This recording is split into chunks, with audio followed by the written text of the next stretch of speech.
Hello दोस्तों, नमस्ते। मेरा नाम श्रीचंद और आप देख रहे हैं श्रीचंद टॉक चैनल। जैसा कि हम उम्मीद करते हैं कि आप जहां कहीं भी होंगे बहुत ही अच्छे होंगे। दोस्तों, SSPY.gov.in के तहत बहुत बड़ी अपडेट निकल के आ रही है कि कहने का मतलब समाज कल्याण विभाग जितने भी पेंशन लाभार्थी हैं उस पोर्टल से जो है बहुत बड़ी अपडेट आप लोगों के निकल के आ रही है। तो वो अपडेट क्या है, मैं आपको आगे बताने वाले हैं। तो दोस्तों, सरकार ने यानी SSPY समाज कल्याण विभाग एकीकृत पेंशन पोर्टल ने जो है सभी पेंशनधारियों के लिए KYC अनिवार्य कर दिया है। KYC यानी कि जिन लाभार्थी भाई बहनों का KYC कंप्लीट नहीं होता है तो ऐसी अवस्था में जो है उनका पेंशन रोक दिया जाएगा। ऐसी जो है न्यूज़ निकल के आ रही है। तो KYC कैसे करना है, KYC के लिए क्या क्या डॉक्यूमेंट्स लगेंगे, कहाँ कहाँ कहाँ जाना होगा, उसकी पात्रता क्या है, हम सब आपको दिखाने वाले हैं। तो दोस्तों, यदि आप हमारे चैनल पर नए हैं तो प्लीज़ हमारे चैनल को सब्सक्राइब कीजिए, लाइक कीजिए तथा बेल आइकन दबाना ना भूलें, जिससे कि हमारी वीडियो के आने वाली नोटिफिकेशन के बारे में सबसे पहले आपको जानकारी मिल सके। तो दोस्तों, चलिए हम चलते हैं मोबाइल या कंप्यूटर की स्क्रीन पे और वहाँ पे हम लाइव दिखाने की पूरी कोशिश करेंगे कि जो है आप किस प्रकार से घर बैठे ही अपने मोबाइल या कंप्यूटर से अपना KYC कंप्लीट कर सकते हैं। तो दोस्तों, उसके लिए किसी भी प्रकार के डॉक्यूमेंट की ज़रूरत नहीं पड़ेगी। बस सिंपली केवल आपको जो है आधार कार्ड और आधार कार्ड से लिंक मोबाइल नंबर की आवश्यकता पड़ेगी। उसके साथ ही साथ यदि आपने जब ऑनलाइन करवाया हुआ था तो वहाँ पे जो है एक रजिस्ट्रेशन नंबर दिया जाता है, रजिस्ट्रेशन संख्या दी जाती है। उसी रजिस्ट्रेशन नंबर और जो है मोबाइल नंबर डाल के आपको अपने पोर्टल पे लॉगिन हो जाना है। तो जैसे ही आप अपने पोर्टल पे लॉगिन हो जाएंगे तो वहाँ का आगे का जो भी प्रोसेस रहेगा वो जो है आपको शो हो जाएगा, और किस प्रकार से लॉगिन होना है, कैसे कैसे उसमें क्या स्टेप्स फॉलो करने हैं, कैसे फिल करना है, सब हम आपको आगे दिखाने वाले हैं। तो दोस्तों, इस प्रकार से जो है आप बहुत आसान तरीके से जो है अपना आधार KYC जो है पेंशन पोर्टल के तहत, चाहे वो वृद्धा पेंशन हो या तो विधवा पेंशन हो या जो दिव्यांग पेंशन हो, यानी कि जितने भी लाभार्थी हैं पेंशन से रिलेटिव उन सबके लिए जो है अप्रैल तक जो है KYC का अनिवार्य रूप से करवा लेना है। तो इसके लिए जो है हम दिखाने वाले हैं कि किस प्रकार से आप अगर चाहें तो सेल्फ KYC कंप्लीट कर सकते हैं। तो उसके लिए जो है आपके पास हमने बताया पहले ही कि जो आपके पास रजिस्ट्रेशन नंबर होना अनिवार्य है। यदि आपके पास रजिस्ट्रेशन नंबर नहीं है तो आप जो अपने पोर्टल पे लॉगिन नहीं हो सकते हैं और आप अपना KYC कंप्लीट नहीं कर सकते हैं और ना ही कंप्यूटर संचालक के माध्यम से भी करा सकते हैं। तो इसके लिए जो है आपको रजिस्ट्रेशन नंबर होना बहुत ज़रूरी है। यदि दोस्तों आपके पास रजिस्ट्रेशन नंबर नहीं है या भूल गए हैं तो ऐसी स्थिति में जो है हमने एक अलग से वीडियो बनाया हुआ है। आप हमारे चैनल पे जाके जो है उस वीडियो को सर्च करके देख लेंगे तो आप बहुत आसान तरीके से जो है आप अपना रजिस्ट्रेशन नंबर निकाल सकते हैं। तो इसके लिए चलिए हम चलते हैं, जो पता दिखाते हैं कि किस प्रकार से रजिस्ट्रेशन नंबर डाल के हम जो है अपना पोर्टल यानी कि हम अपने पोर्टल पे लॉगिन हो सकते हैं। तो दोस्तों, इस प्रकार से यदि आपने जब उस टाइम ऑनलाइन करवाया हुआ था अपना पेंशन के लिए तो उसमें जो है आपको एक रजिस्ट्रेशन नंबर दिया जाता है। आप उस रजिस्ट्रेशन नंबर के माध्यम से ही अपना जो KYC कंप्लीट कर सकते हैं। अदरवाइज यदि आपके पास वो रजिस्ट्रेशन नंबर नहीं है तो आप अपना KYC कंप्लीट नहीं कर सकते हैं।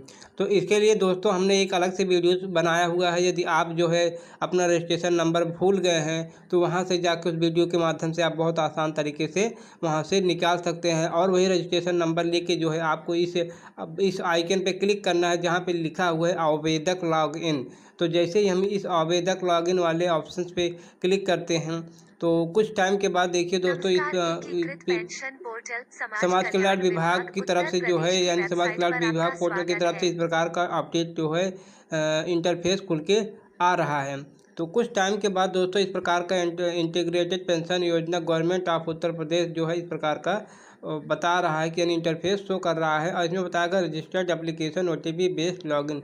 यानी कि इसके कहने का मतलब यह है कि आप यदि ऑनलाइन करवाए हुए हैं तो आप OTP के माध्यम से जो है इसमें लॉगिन हो सकते हैं।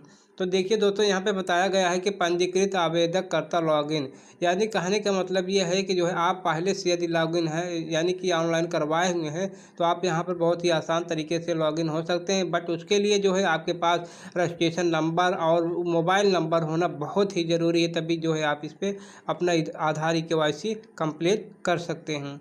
तो चलिए हम यहाँ पे जो सिलेक्ट करके आपको दिखा देते हैं। जैसे हम सिलेक्ट पेंशन स्कीम वाले ऑप्शन पर सिलेक्ट किए तो देखिए दोस्तों, यहाँ पे 3 प्रकार का जो है सर्विस हमें शो हो गया है। यानी कहने का मतलब है, पहला जो ओल्ड एज पेंशन है, यानी जो वृद्धावस्था के हैं, यानी 60 साल के ऊपर के जो हैं, और विडो पेंशन यानी जो विधवा माताएं हैं उनके लिए है, और दिव्यांग पेंशन जो दिव्यांग भाई बहन है ये जो है उनके लिए है। तो दोस्तों हम जो भी आपको आवश्यकता हो, चाहे आप ओल्ड पेंशन जो है KYC करना चाहें, या विडो पेंशन आवासी KYC करना चाहें, या तो जो दिव्यांग पेंशन। तो दोस्तों इसके लिए हम जो दिव्यांग पेंशन वाले पे क्लिक करके आपको सो दिखाने की पूरी कोशिश करते हैं। जैसे ही दोस्तों हमने दिव्यांग पेंशन वाले ऑप्शन पे क्लिक किया, देखिए उसके सेकंड ऑप्शन जो हमें रजिस्ट्रेशन नंबर मांग रहा है। तो यहाँ पे हमें वही रजिस्ट्रेशन नंबर डालना है जो हमें ऑनलाइन कराने के बाद जो है दिया गया था। यदि आप दूसरा डालेंगे तो वो एक्सेप्ट नहीं करेगा। तो इसके लिए हम यहाँ पे चलिए अपना रजिस्ट्रेशन नंबर फिल करके आपको दिखा देते हैं। तो दोस्तों जैसे यहाँ पे अपना रजिस्ट्रेशन नंबर फिल करेंगे और उसके बाद जो है रजिस्टर्ड मोबाइल नंबर, यानी कि जो आपका अकाउंट से यानी आधार से लिंक मोबाइल नंबर होगा उसको यहाँ पे फिल करना है। उसके बाद सेंड OTP पे क्लिक करना है। तो जब सेंड OTP पे क्लिक करेंगे तो आगे का क्या प्रोसेस होगा वो आपको दिखाने वाले हैं। तो दोस्तों हमने अपना मोबाइल नंबर और रजिस्ट्रेशन नंबर फिल कर दिया है। अब हम सेंड OTP पे क्लिक करते हैं। तो जैसे सेंड OTP पे क्लिक करेंगे तो हमारे नंबर पे, यानी कि जो मोबाइल नंबर हमारा लिंक है आधार कार्ड से, उस नंबर पे एक मैसेज जाएगा, यानी OTP जिसको कहते हैं OTP जाएगा। वही OTP जो है इस बॉक्स में फिल कर देंगे। उसके बाद ये जो ब्लैक अक्षर का जो वर्ड दिख रहा है उसको यहाँ पे फिल करके लॉगिन वाले ऑप्शन पे क्लिक कर देंगे। तो चलिए हम ऐसा करके आपको दिखा देते हैं। तो इस प्रकार जैसे हमने सेंड OTP पे क्लिक किया, देखिए हमारे नंबर बता रहा है कि आपके रजिस्टर्ड मोबाइल नंबर पे जो है एक OTP जो है भेज दिया गया है, और उसका जो टाइम है, लिमिट टाइम है 1 मिनट का है। 1 मिनट के अंदर जो है आपको उस OTP को यहाँ पे फिल कर देना है। तो चलिए हम देखते हैं कि वो जो है यानी OTP आया है कि नहीं आया है। उसके बाद जो है यहाँ पे फिल करके आपको दिखा देते हैं। तो दोस्तों इस प्रकार जैसे हमने अपना OTP डाला और उसके बाद ये ब्लैक वर्ड जो दिख रहा है इसको कैप्चा कहते हैं, उसको यहाँ पे फिल करके अब हमें लॉगिन वाले ऑप्शन पे क्लिक कर देना है। तो चलिए हम लॉगिन वाले ऑप्शन पे क्लिक करके जो है आपको दिखा देते हैं। तो इसके साथ ही साथ दोस्तों एक बहुत बड़ी इम्पोर्टेंट बात यह है कि जो है यदि आपने जो है अभी तक यानी आवेदन किए हुए हैं और जो है अपना क्या आवेदन संख्या यानी जिसको रजिस्ट्रेशन संख्या बोलते हैं भूल गए हैं, तो यहाँ पे फर्स्ट वाले ऑप्शन पे जो है क्लिक करेंगे और उसके बाद जो भी डाटा स्टेप पूछेगा फॉलो करेंगे और तो आपका रजिस्ट्रेशन यहीं से आसानी से शो हो जाएगा।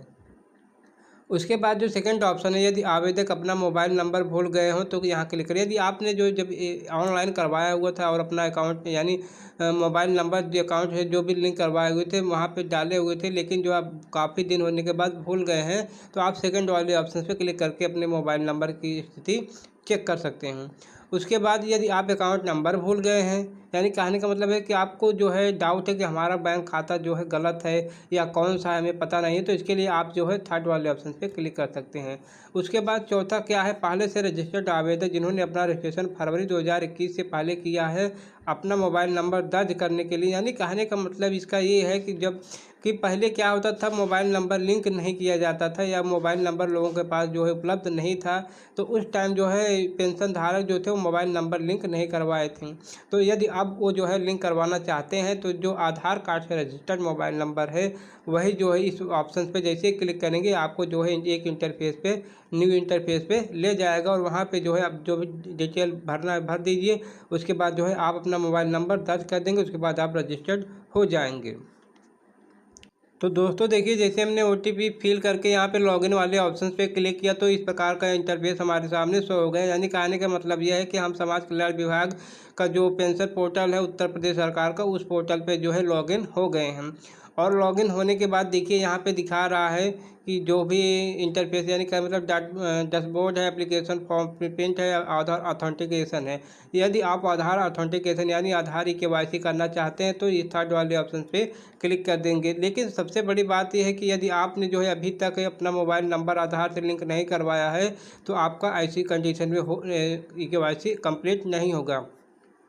तो देखिए यहाँ पे दिखा रहा है कि आधार वेरीफाई सक्सेसफुल, यानी कहने का मतलब है कि जो आधार है वो हमारा जो है KYC कंप्लीट हो गया है। अभी जो है हमें किसी भी प्रकार की KYC करवाने की ज़रूरत नहीं है। तो उसके लिए दोस्तों हमने बताया कि जो है इसके लिए जो है OTP की ज़रूरत पड़ती है। तो OTP वही फिर मिलेगा जहाँ से जो है आपका आधार लिंक होगा, यानी कहने का मतलब आधार कार्ड में जो मोबाइल नंबर लिंक होगा उसी पे OTP जाएगा और वही OTP डाल के जो यहाँ पे अपना KYC कंप्लीट कर लेना है। तो दोस्तों इस प्रकार से जो है आप बहुत आसान तरीके से घर बैठे कर सकते हैं, किसी भी कंप्यूटर संचालक के पास जाने की आवश्यकता नहीं पड़ेगी और जो है बिना शुल्क दिए ही आप आसानी से कर सकते हैं। तो इसके साथ ही साथ देखिए दोस्तों यहाँ पे दिखा रहा है कि आवेदन की स्थिति, एप्लीकेशन फॉर्म फिल सक्सेसफुल, यानी कि फर्स्ट टाइम जो हमने एप्लीकेशन फॉर्म फिल करवाया था, ऑनलाइन करवाया तो वो भी सफल हो गया है और एप्लीकेशन लॉक भी हो गया है। थर्ड स्टेप क्या था, थर्ड स्टेप सबसे मेन इम्पॉर्टेंट है, बहुत ज़्यादा जो है इम्पॉर्टेंट है आप सभी लोगों के लिए, क्योंकि आधार वेरीफाई नहीं हो रहा है। ऐसी स्थिति में आधार किसी का तो मोबाइल नंबर नहीं लिंक है, तो किसी का आधार कार्ड और बैंक पासबुक से डाटा जो है मैच नहीं हो पा रहा है। तो ऐसे कंडीशन में आपको जो है हर हाल में जो है किसी भी तरीके से जो है अपना कंप्लीट करवा के जो है, यानी कि जो भी गलती है उसमें सुधार करवा के अपना आधार वेरीफाई जो है करवा लेना है। ये बहुत ही ज़रूरी है, नहीं तो आपकी पेंशन जो है रुक भी सकती है। तो देखिए यहाँ पे बताया गया है यदि आपका आधार कार्ड में और जो है बैंक पासबुक में दोनों का नाम डिफरेंस है, यानी दोनों का मिलान नहीं हो पा रहा है, तो ऐसी अवस्था में जो आप क्या करेंगे हमें बताने वाले हैं। तो देखिए यहाँ पे दिया हुआ है यदि आधार ऑथेंटिकेशन के लिए नाम में जेंडर में संशोधन करना चाहते हैं तो जनपदीय DHWO अधिकारी को ऑनलाइन रिक्वेस्ट भेजें। यानी कहने का मतलब इसका ये है कि आपका जब डाटा मिलान नहीं हो पा रहा है तो ये ऑप्शन पे जब आप नए अपने अकाउंट में लॉगिन होंगे, यानी कहने मतलब जब अपने पेंशन पोर्टल पे लॉगिन होंगे तो आपके सामने यहाँ पे जो है एक रिक्वेस्ट का पोर्टल शो करेगा। तो उसमें जो है आपको जो है अपना लिंग चुन लेना है। उसके बाद जो है लिंग का मतलब यानी कि आप मेल हैं फीमेल हैं अदर्स हैं जो है उसको सिलेक्ट कर लेना है। उसके बाद जो कार्ड यानी जो आपका बैंक पासबुक पे नाम रहेगा वही नाम यहाँ पे शो हो जाएगा। तो यदि आपका बैंक पासबुक में और आधार कार्ड में दोनों में नाम में डिफरेंस है, यानी दोनों का मिलान नहीं हो पा रहा है, तो उसके लिए जो है आप बहुत आसान तरीके से जो है जो यहाँ पे आपका नाम शो करेगा उस पर क्लिक करके उसको डिलीट कर दीजिए, उसको हटा दीजिए और वही नाम यहाँ पे सेव करिए जो आपके आधार कार्ड में है। उसके बाद जो है यहाँ पे रिक्वेस्ट वाले ऑप्शन पे क्लिक कर देंगे और देखेंगे 1 या 2 दिन बाद जो है आपका रिक्वेस्ट जो है वेरीफाई हो जाएगा। उसके बाद आप बहुत आसान तरीके से अपना आधार वेरीफाई कर सकते हैं। तो दोस्तों इसी प्रकार से जो हमने भी किया था, क्योंकि हमारे में भी मिस्टेक था, आधार कार्ड और जो है बैंक पासबुक से डाटा मैच नहीं हो रहा था। तो ऐसी स्थिति में आप बहुत ही आसान तरीके से घर बैठे कर सकते हैं। तो चलिए अब कुछ और आगे का प्रोसेस बताने वाले हैं कि क्या प्रोसेस है। तो दोस्तों जब आपका आधार ऑथेंटिकेशन हो जाएगा तो इस प्रकार का डिस्प्ले आपके सामने शो हो जाएगा कि आपका जो आधार कार्ड है वो जो है वेरीफाई हो गया, यानी आपका KYC कंप्लीट हो गया है। देखिए हमने पहले भी बताया कि आवेदक का नाम यानी KYC कंप्लीट होने के लिए आपका आधार कार्ड में जो नाम है वही नाम जो है सेम यहाँ पे फिल करना है। तो इसके लिए दोस्तों आपको बहुत आसान तरीके से जो है कर सकते हैं और किसी भी प्रकार के शुल्क देने की ज़रूरत नहीं है। तो दोस्तों यदि वीडियो अच्छी लगी हो तो शेयर भी कीजिए, जिससे आने वाले यानी कि जो भी भाई बहन इस योजना के लाभार्थी हैं उनको भी जो है इसके बारे में पता चल सके और वो भी जो है बहुत आसान तरीके से अपना KYC या तो खुद कर लें या तो किसी कंप्यूटर संचालक के पास जाके करवा लें। और यदि आप इस होम पेज पे जाना चाहते हैं यानी कि इस KYC सेल्फ करना चाहते हैं तो दोस्तों इसका लिंक हम डिस्क्रिप्शन बॉक्स में दे देंगे, आप जो है डायरेक्ट इसी होम पेज पे आ सकते हैं। तो दोस्तों आज के वीडियो में बस इतना ही, फिर मुलाकात होती है नेक्स्ट वीडियो के साथ।